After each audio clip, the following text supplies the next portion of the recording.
I don't know if I would have wanted to teach if I hadn't had teachers who allowed me to try.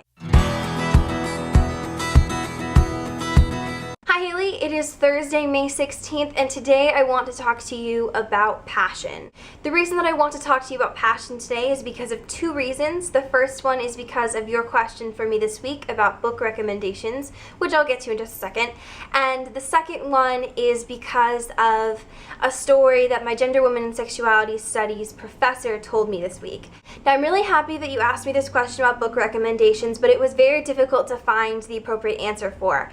The one that I ended up choosing was one that's been fairly recent, but also one that was very impactful, and it was one that our senior English teacher, Rana, gave to me last year, and it was to read The Diving Bell and the Butterfly, which, if you guys have not read, please do. It is really short, but it will absolutely change your life, and that is exactly what it did for me. The second reason that I wanted to talk about passion today is because of the story that my GWIS professor told me. My GWIS professor, aside from being a professor, works in trapeze and like circus-y stuff. She hasn't really talked to us too much about it, but she told us the story this week of how she got into it. The first time that she tried it and gave in, she said that the response that her body gave her at that time was, "Oh crap, I love this." And it was something I think that was so genuine of her to say, and to talk about her finding this passion that she is now so enveloped in, that got me thinking about the passions that I have in my life. And the three most impactful passions that I can think of, that was really scary. I don't know what that was. The three most impactful passions that I have in my life to this day are writing, teaching, and another one that I found out this year. So the first one of writing. This was something that I've wanted to do since I was a little kid, even before I knew what passion meant, or even before I could probably spell it, to be honest. I was writing. I used to steal my dad's printer paper and draw and write stories on that paper and staple them all together in a very professional way and scribble my name on the front to mark that it was my novel. By the time that I got to middle school, I mean, I loved writing still, but it was nothing that I had been able to cultivate and nothing that I felt like my writing teachers had really helped me grow into. Then I got into high school and I took my first English class there with one of my favorite teachers, Mr. Noldy, and my writing was rough. I've looked back at it. It's pretty terrible, to be honest, but there was something in the way that I wrote at that time that he saw was worth cultivating. Because of him and because of Miss Westcott, who got me into advanced journalism my freshman year, and because of Rana, who helped me write about my experiences my senior year, there were so many teachers in high school who saw something about my writing that I didn't fully believe in myself, and have allowed me to get to where I am today. The second passion that I have is teaching, and Alright, so I was a bossy kid, but it was never something that I thought was a passion per se until I got to about the end of elementary school in about 6th grade.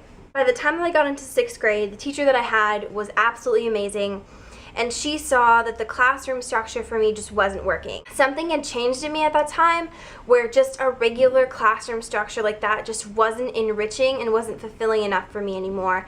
She saw this and allowed me to go spend a bunch of my time during the day to go help tutor 2nd grade students that were across the hallway who needed help with math or writing. She took the liberty and saw that I was really passionate about something but hadn't quite understood that yet, and allowed me to go work on that passion and to go help others when I could have been in her class. Next experience I had that was similar to that was in middle school.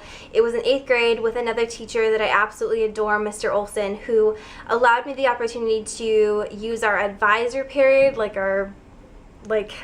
I don't know, community-ish class, to allow that time for me to facilitate conversations and discussions with the classmates in there, and to go over the material that we were learning, and to stand in front of his class and talk to my peers in a way that I was learning teaching skills. I look back now on these experiences and I don't know how the hell I convinced these people to let me do this, because I know I can remember embarrassing experiences when those second graders asked questions that I didn't know, or when I was standing in front of my 8th grade peers and they asked me something, or they said something, or I messed up on something, and I was like, I can't do this.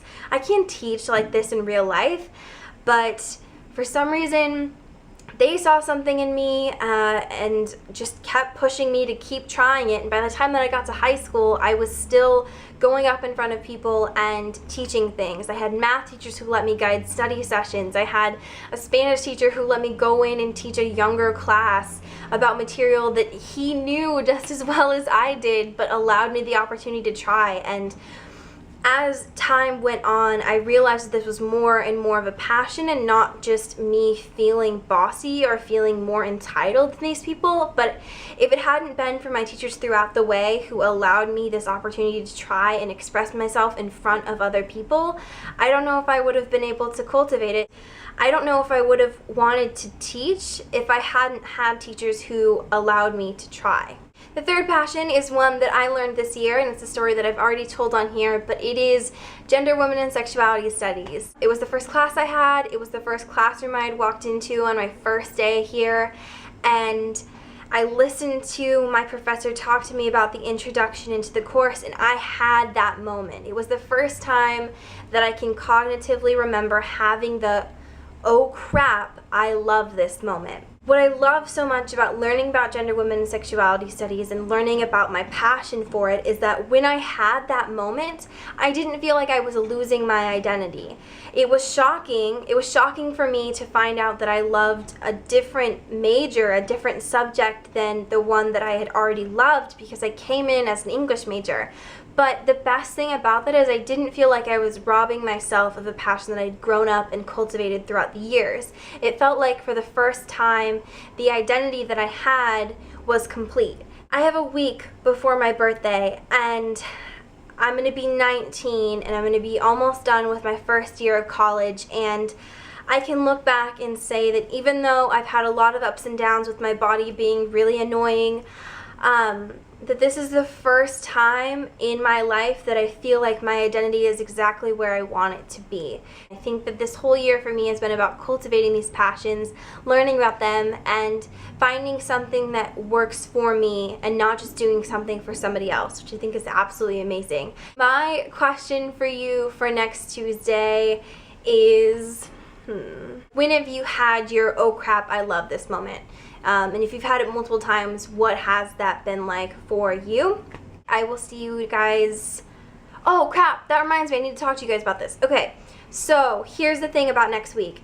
My vlogging day is always on Thursday, but my birthday is on Thursday, and I'm going home for Memorial Day weekend. So what's gonna happen is I'm going to film my video on Wednesday, and I'm gonna post it on Wednesday.